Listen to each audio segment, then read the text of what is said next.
Police forces had to fire tear gas to disperse protesters at Concorde Square in Paris, where about 7,000 people gathered, many of whom threw stones at police.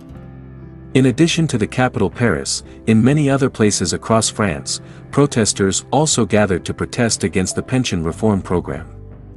In the cities of Grenoble and Lyon, in southeastern France, several hundred people each gathered to protest on the streets.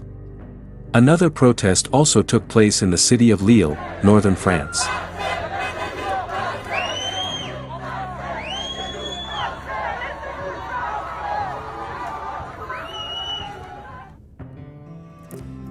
In January, French Prime Minister Elisabeth Borne detailed a plan to reform the pension system, which would raise the retirement age from 62 to 64 by 2030, as well as introduce a maximum pension scheme. Minimal. Under the same plan, from 2027, workers will have to work for at least 43 years to be eligible for a full pension. On March 11, the French Senate passed the reform bill and sent it back to the House of Representatives for approval.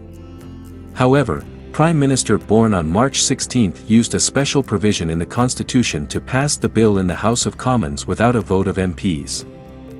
Emmanuel Macron is paying a high price for his push on pension reform, as a survey on Sunday showed the French president is facing a new low in popularity, as low as during the protests of the so-called Yellow Jackets.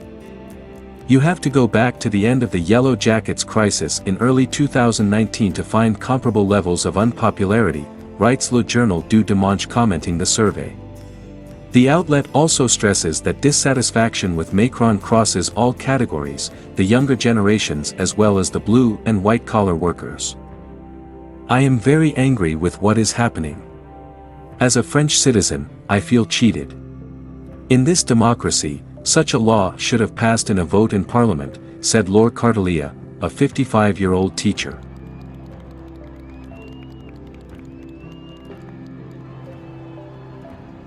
In Marseille, the second largest city in France, several shops were looted during chaotic protests.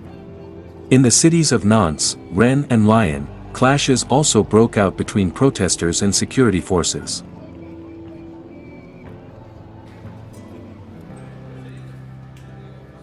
About 4,500 tons of garbage piled up on the streets of Paris as sanitation workers went on strike to protest pension reform.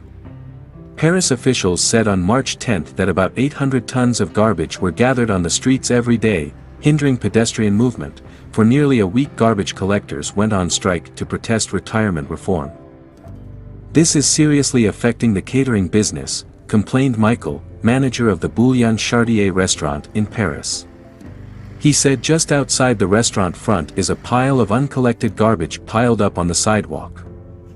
While the debate on pension reform continues in the Senate, workers refused to produce or transport fuel from Total Energies and Esso refineries on March 10.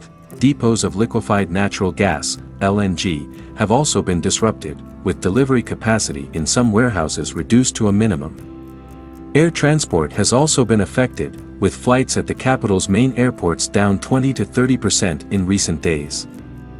French President Emmanuel Macron refused to negotiate with unions and insisted pension reform must go ahead. Unions continue to plan a major strike today.